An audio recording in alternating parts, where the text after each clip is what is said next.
All right, the Bucks. It is one of those Talking Buccaneers episodes when I'm finally outside the studio, right in the heart of the Republic of Orlando. Escotini Skamaminzela behind me. We will be playing on Saturday against Sekhukhune. Last home game of the season. This is what sparked the idea. This is the excitement for me that we've got one more opportunity to come out here and support these mighty men who just are a machine that grinds out results and gets wins and draws or whatever the results that's necessary. That's the kind of machine that we are. So that's the excitement. That's why I thought, you know what, let me go out there. Let me go and feel the atmosphere. The atmosphere, you can feel it. It's buzzing. It's exciting to come out here and record this episode, and most certainly come out here and support the mighty men in black. The sadness is that we're going to have to wait some 3 months maybe till the next time we play out here. You know, Saturday is such a great occasion to see the faces, to see the Buccaneers with, what do you call those things that you stamp on your face, and just like people getting food, going to the toilet, just mundane things that are exciting for me to come out here and experience. And sadly, we're gonna have to wait a few months. Let me not ramble. Let me get into the game. So we are playing Sekhukhune, and you know what? I don't know how I feel about that. We are playing the team that will be playing in the final of the Nedbank Cup. And it's a case of, I know the coach was talking about, I was listening to the coach a few minutes ago, and he was talking about he's treating this game as an isolated game. He's not thinking about the final, but I'm sure he'll be having one eye on that final. But there's still a lot to play for. So I understand it in that regard, in that we have to treat this match like the coach always describes, in that we've got another final that we've got to win. So we've got 3 more finals, the first of which is this one against Sekhukhune, and the next will be AmaZulu, and the final one again will be against Sekhukhune. And yeah, I'm excited. I think we've got momentum coming into this one, having won, having qualified for the final, coming into this one with a great mood, with a great atmosphere. I hope it's not one of those where the players are jaded from just how they've been celebrating, the qualification. I hope they don't spill onto this game.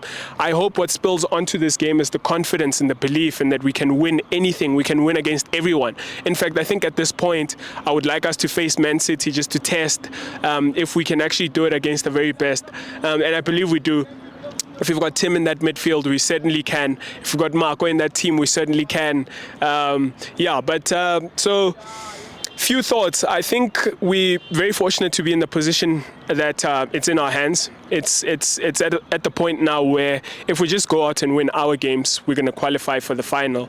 But yeah, it's also just the sad position in that obviously games are not won on paper. They're not won on momentum or anything like that. The boys have got to come out and play, and I'm sure Sekhukhune will be excited to come here and spoil the party for Pirates. They've done a number on Chiefs recently, even though Chiefs is not a good team at all. So I don't know why I was making that point. But the point is, Sekhukhune is a professional team. They've got professional players, very good players, likes of Nico Mobi right back, Edwin Chima, Kadoso, Kamahelo Mkocho. They've got quality players playing in their team, and I'm sure they'll want to come out here and spoil the party for Pirates. So for that reason, it's like we have to come out here and win the game on our part. But I'm just excited in that Chiefs will be playing against SuperSport United. So it's a big game that side. I think Atazwane will want to put things right, having lost, continuing that run, their impressive run of not winning a trophy in almost a decade now. He's contributed to that great history at Kaizer Chiefs, and I'm so excited for that.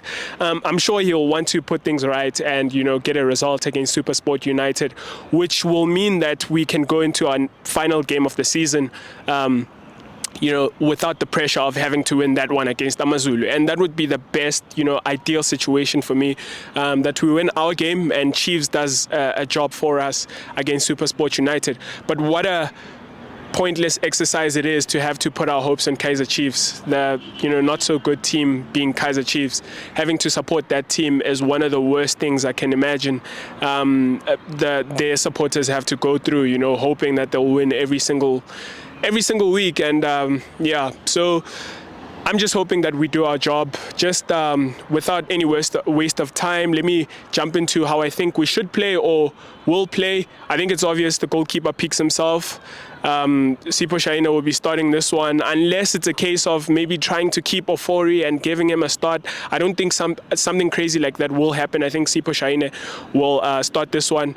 Yeah, the captain is back. He was doing the press conference, so presuming that he will be back in the starting 11, so he'll probably start at left back, which means that the best left back in the league will be playing at right back again, Paseka Mako, because Bandile Shandu, I think he's injured. Bonyane is just not trusted. He obviously will not play unless the coach does something crazy like play Dion Otto at right back, which we know it's possible because of whatever situation that Otto has at Pirates that gets him starting games when he doesn't deserve to.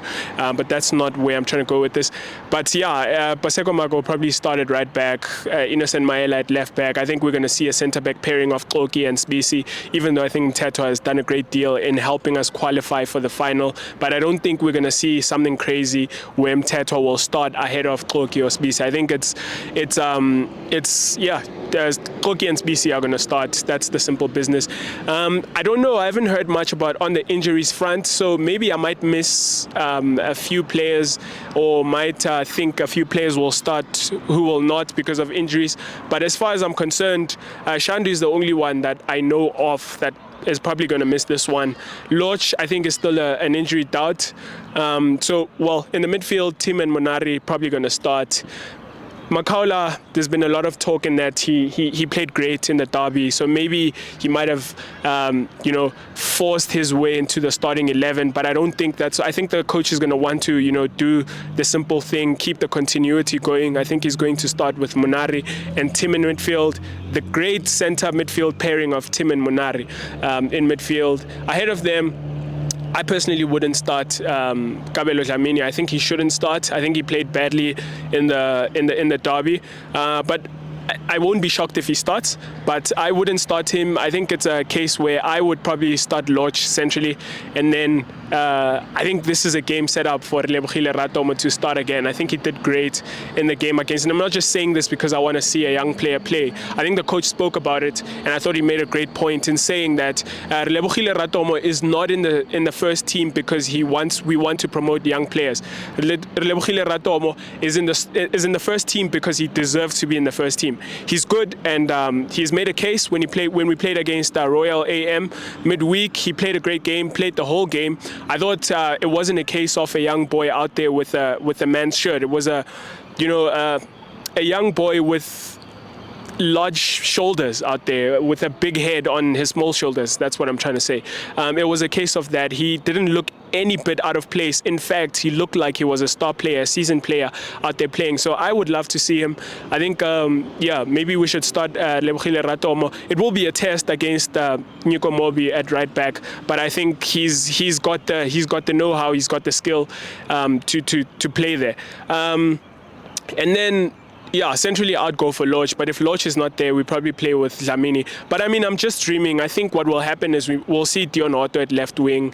It's going to be a case of Kabelo Dlamini playing at centrally through the centre at number 10, and then obviously the right wing picks himself, Munapule Saleng. And then forward, it's a case of, again, throw of a die or dice. I don't know how you say that. Between Erasmus and Chukamanja up front, I don't think we're going to see something crazy like Swaibu Maru starting this one. I don't think it's going to be any of those things. So it's going to be Chukamanja or Erasmus starting this one, which I think is a strong lineup to go with. So again, must win for us, to put ourselves in that position of qualifying for that CAF Champions League spot. It's in our hands. I'm not trusting in Chiefs to do anything for us, any favor for us. In fact, I was talking to a friend not so long ago who was telling me that maybe the board will ask Arthur Zwane that can he lose this one so that Pirates don't go through. And I believe Chiefs could do that sort of thing because that's the sort of club that they are. But anyway, until after the game, come out Buccaneers. Sadly, the kickoff is at 3. I was hoping it would be a late kickoff so we can do our cultural thing of lighting our torches and creating a good atmosphere. But we can still create a great atmosphere at 3 p.m. Let's just go out in the numbers. I haven't seen anything about tickets being sold out, so let's get the tickets. Let's go out here. Let's create an atmosphere. Let's support the boys. Let's be on their backs, and let's get the 3 points and qualify for Africa. Until I come after the game, up the mighty Bucks. Cheers.